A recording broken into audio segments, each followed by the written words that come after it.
కాశీ మహానగరం గురించి మీకు తెలియని కొన్ని విషయాలు. కాశీ స్వయంగా శివుడు నివాసం ఉండే నగరం. కాశీ మహానగరం విష్ణుమూర్తి హృదయం నుంచి వెలువడింది. సృష్టి ఆరంభంలో శివుడు నిర్మించుకున్న ప్రత్యేక స్థలం కాశీ. ఈ కాశీ క్షేత్రం ధనుస్సాకారంలో ఉంటుంది. ఇది బ్రహ్మదేవుడు సృష్టిలోనిది కాదు. ప్రళయకాలంలో మునగని అతి ప్రాచీన పట్టణం కాశీ. శివుడు ప్రళయకాలంలో తన త్రిశూలంతో కాశీని పైకెత్తి కాపాడతాడు. ఈ భూమిపైన ఉన్న సప్తమోక్ష ద్వారాలలో కాశీ ఒకటి. 12 జ్యోతిర్లింగాలలోకెల్లా శ్రేష్టమైనది. 14 భువన భాండాలలో విశేషమైన స్థలం.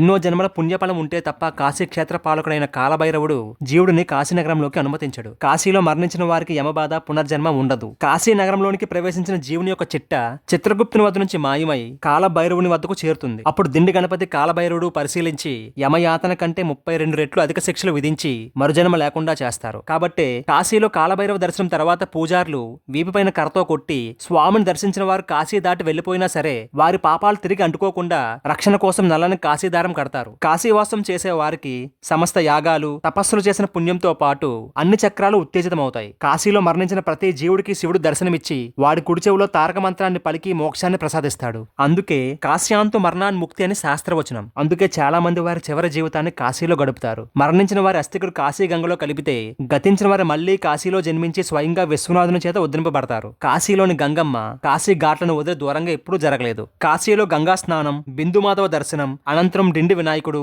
విశ్వనాథుడు, విశాలాక్షి, కాలభైరవ దర్శనాలు అతి ముఖ్యమైనవి. కాశీలో గ్రద్దలు ఎగరవు, గోవులు పడవవు, బల్లులు అరవవు, శవాలు వాసన పట్టవు. కాశీలో మరణించిన ప్రతి జీవి కుడిచివు పైకి లేచి ఉంటుంది. కాశీ విశ్వేశ్వరుడికి శవ భస్మ లేపనాలతో పూజ ప్రారంభిస్తారు. కాశీలో పరాణ భుక్తేశ్వరుని దర్శిస్తే పరులు అన్నం తిన్న రుణం నుంచి జీవుడికి ముక్తి లభిస్తుంది. కాశీ క్షేత్రంలో పుణ్యం చేస్తే 1,000,000 రెట్ల ఫలం ఉంటుంది. పాపం చేసిన 1,000,000 రెట్ల పాపం అంటుతుంది. కాశీ విశ్వనాథుని అభిషేకించిన తరువాత చేతి రేఖలు మారిపోతాయి. ఈ జగత్ అంతటికి అన్నం పెట్టే అన్నపూర్ణదేవి నివాస స్థలం కాశీ. ప్రపంచంలోనే అతి ప్రాచీనమైన సంస్కృత పీఠం కాశీలోనే ఉంది. కాశీలో గంగమ్మ తీరాన 84 ఘాట్లు ఉన్నాయి. ఇందులో దేవతలు, ఋషులు, రాజులతో పాటు ఎందరో తమ తపశక్తితో నిర్మించిన ఎన్నో ఘాట్లు ఉన్నాయి. అందులో దశాశ్వమేధ ఘాట్ బ్రహ్మదేవుడు 10 సార్లు అశ్వమేధ యాగం చేసింది ఇక్కడే. రోజు సాయంకాలం విశేషమైన గంగా హారతి జరుగుతుంది. ప్రయాగ్ ఘాట్ ఇక్కడ భూగర్భంలో గంగతో పాటు యమునా, సరస్వతి నదులు కలుస్తాయి. సోమేశ్వర ఘాట్ ఇది చంద్రుని చేత నిర్మించబడింది. మీర్ ఘాట్ సతీదేవి కన్ను పడిన స్థలం. విశాలాక్షి దేవి శక్తిపీఠం. ఇక్కడే యముడు ప్రతిష్ఠించిన లింగం ఉంది. మణికర్ణికా ఘాట్ ఇది కాశీలో మొట్టమొదటిది. దీనిని విష్ణుదేవుడు స్వయంగా సుదర్శన చక్రంతో తవ్వి నిర్మించాడు. ఇక్కడ సకల దేవతలు స్నానం చేస్తారు. ఇక్కడ గంగ నిర్మలంగా పారుతుంది. ఇక్కడ మధ్యాహ్నం సమయంలో ఎవరైనా సుచల స్నానం చేస్తే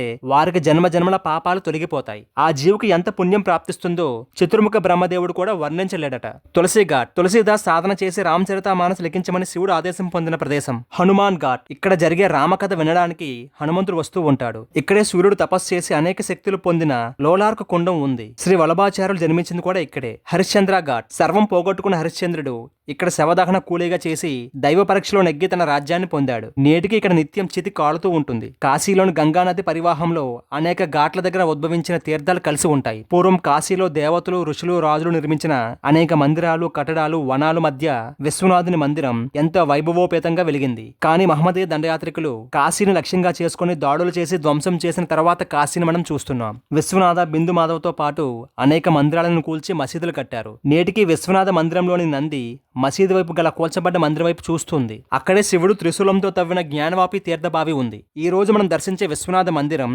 అసలు మందిరానికి పక్కన ఇండోర్ రాణి శ్రీ అహల్యాబాయ్ హోల్కర్ గారు కట్టించారు. ఈ వీడియో మీకు నచ్చినైతే లైక్ చేయండి, షేర్ చేయండి, కామెంట్ చేయండి. అలాగే మా ఛానల్ కూడా సబ్స్క్రైబ్ చేసుకోండి. పక్కన గంట మాత్రం కొత్త మర్చిపోకండి.